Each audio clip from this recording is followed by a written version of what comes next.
प्रत्येक रेनोभेन्स को मोर नमस्कार। मोर ना है ममता षंढ। आमर गाँ है कुचिंडा ब्लॉक सातकमा गाँ। आउ मुई गत चार मास है ये रेनाटस नोभारे काम करुछे। आउ ये रेनाटस नोभा मुई निजे भी यूज करुछे। मोर भी बहुत प्रोब्लेम थिला जेंति मुई बहुत बेनिफिट भी पाइछे। आउ अन्य मन के भी मुई रेनाटस नोभा यूज करबार लगी देइछे। सेतिर भितरु आज जनकर टेस्टिमोनी नेमा तांकर बहुत बढ़िया रिजल्ट आसीछे। आउ चलंतु तांकर नु जानमा तांकर काना असुविधा होइतिला आउ से मन के केनता लागुतिला पहिले एखन से औषध खाइ तांको केनता लागुछे से विषय में सब किछि डिटेल तांको जानमा। आपन को नाटा सुवासिनी षंढ। आप केने रहसन सातकमा। आपन को काना असुविधा होइतिला?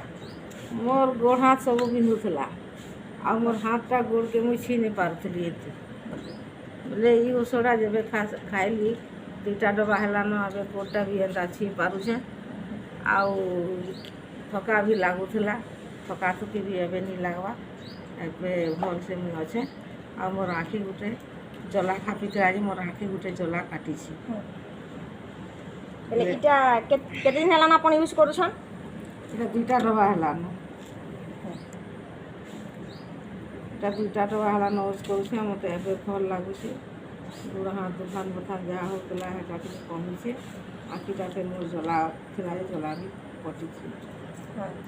आ इटा आपन आके नेबा लगी चाहुछन मेडिसिन दा? हाँ मैं आके नेबा लगी चाहूँ। आपन हमर लोग मन के काना मैसेज देबा लगी चाहबे? लोक मन को कहूछे जे एई औषधटा खाइले सब किछि रोग इति छाड़ुछि समस्ते आसिकरी ए डबाटा नेकरी खाऊ कि समस्ते भल होइबे बोली चाहूँ। ठीक अछि, धन्यवाद।